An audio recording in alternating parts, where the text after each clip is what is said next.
大明啊，同我哋講下你點樣開始玩蛙艇嘅？1986年開始就跟呢個沙田體育會嗰啲嘅蛙艇訓練班 Rowing Introductory Course 啦，咁就慢慢愛上咗蛙艇啦，有比賽啊，同埋一班人一齊喺沙體嗰度咧去比賽同埋訓練都幾好玩。咁你從乜嘢嘅途徑晉身成為香港蛙艇代表隊嘅？87年初到啦，香港 Rowing Squad Team 咧，即係招募啲運動員啦，咁我就試下啦，咁啊 join 下啲訓練啦，同埋一啲嘅測試啦，記得就係跟阿何劍輝、何劍華啊、阿蔣啊佢哋一齊啦，咁啊非常之開心。嗰個年代當運動員，你嘅訓練模式會係點樣㗎？嗰陣時咧就朝頭早一早練啦，因為大部分嘅運動員都係要翻工啦，所以朝頭早有啲要5點幾要趌起身嚟蛙艇會，6點鐘落艇訓練啦，咁啊朝都係咁啦。跟住咧放咗工之後咧又有第二個 training section 啦，通常係5點零6點打後啦，咁一練咧就練到8、9點先至食得飯。咁可能夜晚咧仲要做埋體能訓練啊、舉重啊，咁都幾吃力嘅，幾辛苦嘅。你參加咗邊一屆嘅亞運會嘅？90年北京亞運啊，應該係。當90年亞運會之後，你就退役當教練啦。當陣時嘅情況係點樣嘅？其實嗰陣時咧就一路蛙艇就一路就係去上一啲嘅蛙艇教練班啦，艇會又幫我手教艇啦。90年亞運之後咧，就係轉咗做嗰陣時嘅體育學院啦，全職嘅蛙艇教練啦。你曾經有一段時間留學美國進修，當時你有冇繼續接觸蛙艇嘅？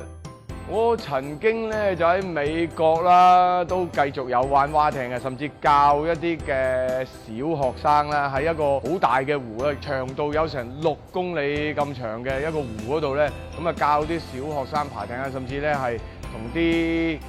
教一啲嘅成年人啦去蛙艇啦喺個湖嗰度，咁自己又繼續有拉蛙艇機嘅訓練啦，keep 住啦咁樣。留學美國之後翻到香港，以你嘅運動員同教練嘅經驗，對你推動體育事工有冇幫助呢？ Perfect match 啊！記得97年嗰陣時翻到嚟香港啦，咁同一班志同道合嘅策劃計劃咁卒之咧就成立咗一個嘅沙田浸信會蛙艇會啦。咁喺呢個蛙艇會嗰度就去進行一啲嘅定期嘅訓練，俾一啲嘅青少年啦，咁可以去藉住蛙艇，讓佢哋有好嘅蛙艇嘅活動，亦都咧可以藉住蛙艇咧，我哋同佢哋分享一啲信仰啊，鼓勵佢哋啊，甚至喺戒毒嗰方面啦，一啲福音戒毒啊，一啲男童院啊、院舍啊，我哋都咧可以引入一啲嘅蛙艇嘅運動俾佢哋。令到佢哋可以強身健體之餘咧，亦都有個目標方向。你成立嘅沙浸蛙艇會成立咗咁多年，當中嘅發展情況係點樣嘅呢？呢個會咧就2000年成立嘅沙田浸信會蛙艇會，咁當中咧亦都有啲前港隊嘅蛙艇運動員啦、教練啦一齊去成立呢個會啦，去搞啦。咁後尾咧。去到2010年咧，就係正式咧就係申請做一個 NGO， 即係一個非牟利註冊嘅公司有限公司。咁亦都係方便我哋去籌款啊，同埋咧去做一啲更加多嘅慈善嘅活動啦。去接觸多啲廣泛嘅唔同嘅同其他嘅機構去一齊合作去搞嗰啲嘅康體教會嘅蛙艇活動。大明，你係號稱義務工作王，對蛙艇嘅義務工作，你個人係點樣理解嘅呢？咁即係如果我抽到時間嘅，喺我能力範圍內幫到手嘅，咁我盡量都會安排去幫手嘅。即係尤其是一啲嘅大嘅賽事，因為過往咁多年啦，由 Hong Kong Champ 10幾屆開始，都幫咗好多年嘅 Hong Kong Champ 做義工啦。咁尤其是接待啲外隊，幫佢哋分配器材啊，各方面嘅嘢，我能夠做到嘅，譬如翻譯啊，有一啲嘅 terms 可以幫到手，幫佢哋安排器材啊，幫到一啲外隊啊，佢哋能夠喺沙田蛙艇會嗰度啊，呢條城門河咧有好好嘅比賽嘅發揮啊，同埋享受啊呢個蛙艇啊，咁我都係即係樂於去幫助佢哋嘅。咁啊係啦，呢個都係我希望盡一點力啦，幫得幾多就幾多啦。大明，生命影響生命，你認為點樣喺蛙艇活動中做到好嘅傳承呢？我自己就係好相信咧，就係你要身體力行啦，即係你睇我隻手咧，我都仲係爬緊艇嘅啊，咁啊爬到即係起晒枕啊，咁啊都仲係喺條城門河嗰度同一班嘅會員一齊去落艇，一齊去玩，一齊去爬，咁咧嗰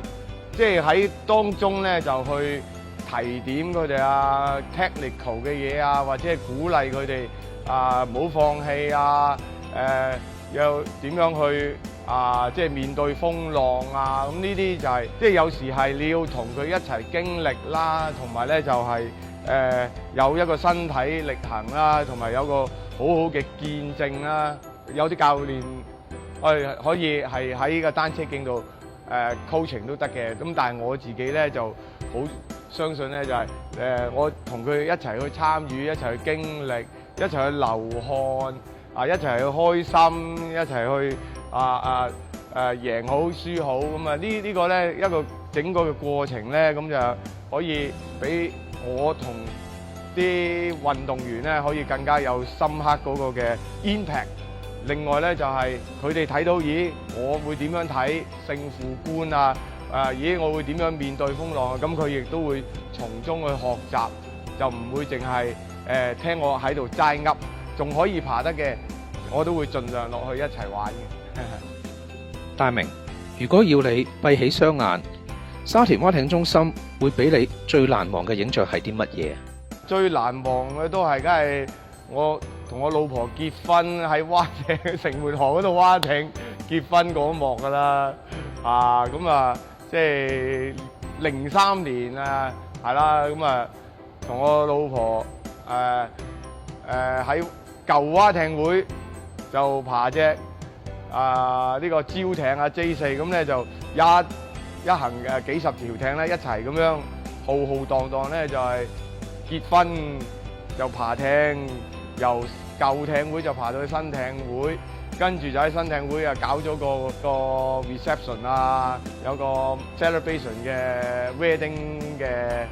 ceremony 咁樣，咁啊呢個哇都留下深刻嘅印象，因為又見報紙啦，同埋咧又係即係好有回憶啦，因為我都係